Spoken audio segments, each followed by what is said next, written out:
¿Cómo estás?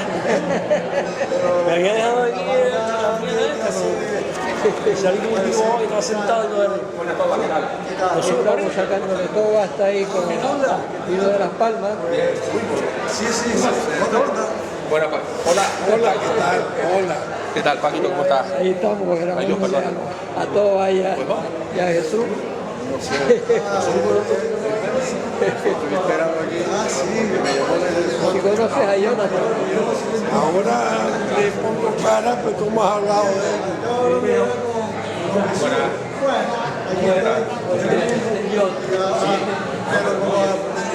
Esto ha sido un pretexto para escapar de mi gente y de amigos que hablo con ellos por teléfono y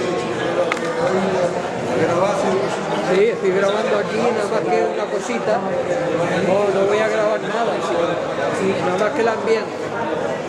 Mira, uno de esos 16 años ya va ya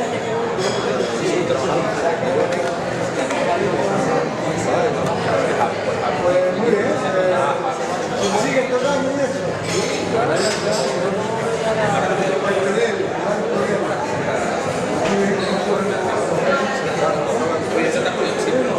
¿Qué te crees?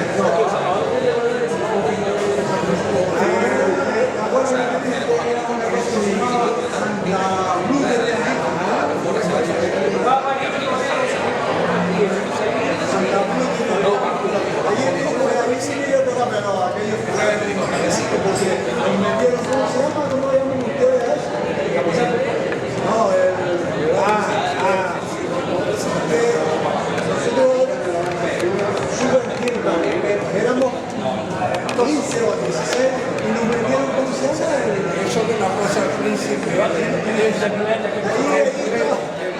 claro, entonces aquello bueno.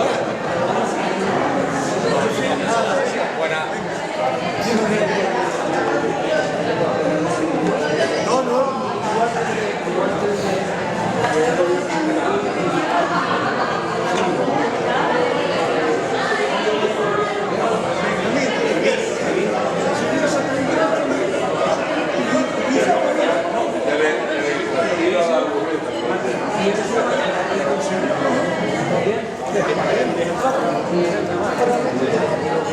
Ay, perdón. No, tranquila.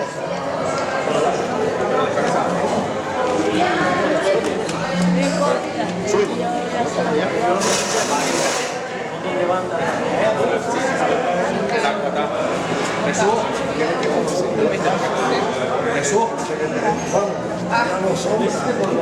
María.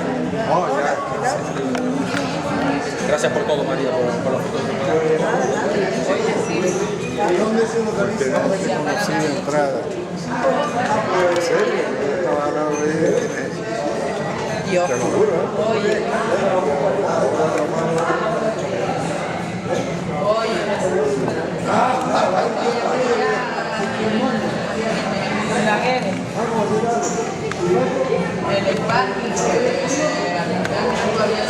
En algún sitio más también hay interés por parte de la televisión canaria de emitirlo para todo el archipiélago, que será, como siempre, a las 11:30 de la noche, por lo menos. O sea que mala hora, ¿vale? Bueno, yo quería comentar, Jesús fue el que me insistió en que yo hablara. Yo, con el nombre de los 80 pasas factura, tenía un programa de radio. Entrevisté a Jesús y era lo típico que el programa al final era súper aburrido porque en vez de poner música solamente hablábamos. Después de eso hice un fanzine con un amigo, también otra entrevista a Jesús Beltrán, lo mismo. Después editando libros, uno de Vicente Martín Abreu, una entrevista muy interesante a Jesús Beltrán, exactamente lo mismo. Texto, información, datos. Luego Alejandro Ramos edité 2 documentales, que traje unas copias aquí, de los 60 y los 70, donde también aparece Jesús Beltrán, lo mismo, muchos datos, muchísima información, muchísimas vivencias, y después el libro de Toño. Y el libro de Toño, Estremécete, para mí fue también una clave fundamental en el 2007 cuando se presentó aquí, porque el Aguirre estaba cerrado, se abrió solamente para esa presentación y aquí después fue cuando ya lo cogieron la dirección actual del Aguirre, que es lo que ha continuado hasta el día de hoy y nos ha permitido estar hoy aquí. Yo con el nombre de los 80 pasas factura Realmente ese nombre era porque conseguía contactos de músicos de los 80, llamaba a las casas de sus padres, por lo general eran los teléfonos que aparecían en los fanzines, y todos me decían que habían muerto.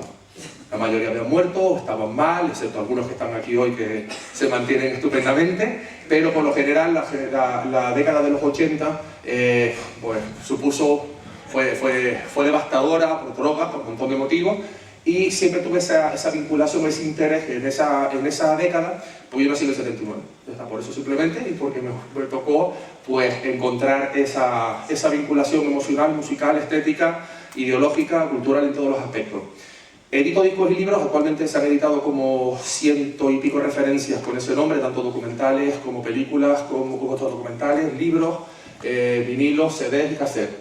Y la idea es dejar de hacerlo, dejar de editar con ese nombre y pues, bueno, centrarme en cosas que para mí también tenían importancia, que eran los años 50, años 60, años 70, incluso con Paco Dorda, que estuvo aquí, editamos un libro sobre la orquesta Nick Randy, recuperar todo lo que fue la tradición de la música en directo de los años 30, sobre todo con boleros, las primeras estudios de grabación de Estudios Padrón en Santa Cruz, es decir, toda esa parte de la discografía canaria, para mí eso era vital, pero siempre he tenido un amigo, que es Jesús Beltrán, al que siempre le molestaba, reuniéndome en su casa, quitándole tiempo, quitándole de todo, para que me contara más.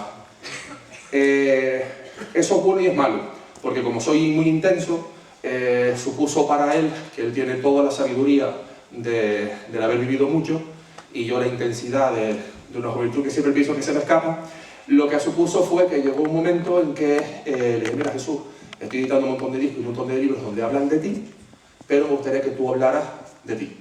Y él me dijo que no, que iba a hablar de sus amigos, de los que no estaban, de los que estaban, de los que son parte de él y los que lo conformaron a él como persona y como todo lo que fue Jesús.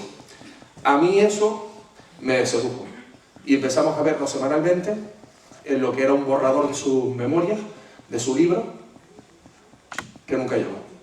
Entonces me cabré con él, estuve mucho tiempo sin hablarle, lo llamaba, lo trataba mal, sí, entonces llegó un momento que me cabré muchísimo con él y además trabajando al lado justo de su casa, pues pasaba por otro sitio para no tropezarme con él, para no decirle, dame el libro, dame el libro, dame el libro. Me voy cabreando con estas cosas porque al fin y al cabo la vida es finita. Y excepto Paco Urbano, que no sé qué te pasa, que sigue siempre joven, excepto unos cuantos, es decir, que se mantienen. Toba, que vino de Gran Canaria también hoy solamente para esto, Toba, que es otro clásico también de los 60, es decir, hay personas aquí, personalidades, que son los que me motivan a mí para seguir conociendo la historia de ustedes porque cimentaron algo importante en la sociedad en Canarias vinculado con la música. Pero con Jesús me cabré muchísimo. Un día, ya intentando recuperar, conciliarme yo, ya fui padre, entonces ya pues te vas calmando un poco, ¿no? Y todo este rollo. Quedé con él. Le dije que viniera a mi casa para que viera que mi casa, al fin y al cabo, mis discos son sus discos, mis fotos son sus fotos, mis carteles son sus carteles, son los de muchos de ustedes que están aquí también. Y en cierto modo le tendí una encerrona. Quedé con Carlos que está aquí también, que está grabando también un poco de esto para intentar después subirlo a redes y todo. Y le dije, mira Jesús, no vas a escribir tu libro nunca, no me voy a volver a cabrar contigo en la vida, pero voy a grabar esto. Y como no escribas tu libro, lo subo a YouTube. Ese era el trato. Ya está. Vino el COVID. Nos jodimos todos. Aprendí a ser menos paciente todavía. Aprendí a respetar un poquito menos, porque al fin y al cabo la vida, bueno, pues es más limitada, ¿no? Y un día hablando con Carlos, digo, Carlos, tío, necesito que le metas mano a esto. Sin ninguna intención, porque esta entrevista no era para hacer un documental. Este documental ni siquiera era para hacer un documental, era para que él cogiera ese vídeo y dijera, mira, esto es el resultado de lo que yo no pude hacer, no quise hacer, o Joti no supo ayudarme a hacerlo, porque también puede ser eso. Entonces, para mí era fundamental que Jesús estuviera aquí hoy y viera esto junto a ustedes, porque lo que he aprendido es que realmente él, Lego no lo conoce, no conoce muchísimas otras cosas, pero sí conoce el respeto, la dedicación y sobre todo el aprecio hacia todos los que han conformado la historia de lo que fue la música en Canarias. Es decir, que es lo que a mí más me jode, porque yo lo que quería era al contrario, que él hablara de sí mismo y tal, pero al fin y al cabo aprendí que hablar de él era también un poco hablar de todos ustedes, o hablar de todos ustedes era un poco también hablar de él. Entonces, técnicamente es lo que es. La duración, eso no es culpa mía, eso fue culpa de Carlos. Carlos le metió tijera. La entrevista creo que eran 2 horas y pico, porque hablaba desde el principio de él hasta el final, bueno, al final, hasta ahora. Y Carlos decidió finalizar donde lo finalizó, ¿vale? Entonces yo ahí ya decidí que no opino más, se acaba, esa es la pieza, y por supuesto que queda muchísima gente, y entre ellos Beltrán, muchísimo material para rescatar, y yo creo que es trabajo de todos ver qué punto hay gente aquí de la universidad, que además están muy vinculados con trabajos sobre musicología. Veo mucha gente aquí que está siempre trabajando en esto, y creo que es importante que sepan que yo abro lo que yo tengo, que también es parte del archivo de ellos, parte del archivo de muchos de ustedes, para que el que quiera seguir, pues, que lo siga haciendo. Y que hable Jesús. Bueno,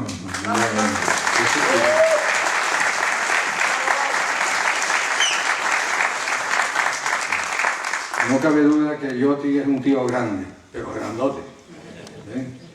Y una aclaración, yo firmo siempre como Jesús Beltrán, pero me como el Esteban, que es mi apellido paterno. No hay otra razón más que desde que era chiquito en el colegio, ya no me decían Esteban, todos los Esteban eran Esteban, pero yo era Beltrán. Uno de mis profesores decía que si era pariente de un Beltrán que jugaba en Las Palmas, y me aprobaba todo, porque yo le dije que sí. Bueno, y de aclarar esto porque mi familia, que hay algunos miembros de mi familia, que no se trata de olvidar el apellido de mi padre. Bueno, aclarado esto, les agradezco muchísimo que estén muchísimo, y felicitarles porque son fechas propicias ya para ir entonándose, ¿no? En el buen sentido. ¿No? Bien. Y bueno, lo que ha explicado Yoti creo que es suficiente. Sí me gustaría contar un chiste. Saben que don Miguel de Unamuno visitó, estando en el destierro en Fuerteventura, visitó la laguna y declaró que cuando le preguntaron qué le pareció la laguna, dijo que era una calle larga, muy fría, húmeda y, en fin, sí, perdón, un lapsus. Era una calle larga, imagínenselo ustedes, y al fondo, entre la neblina, había un cura con un paraguas. Eso para él era la descripción de la laguna. Calle larga y el cura con el paraguas. Lo que pasa es que hoy sí le podemos responder a don Miguel, decir que ya ese cura con el paraguas no existe. Ahora hay un rockero al final del camino, un gran rockero.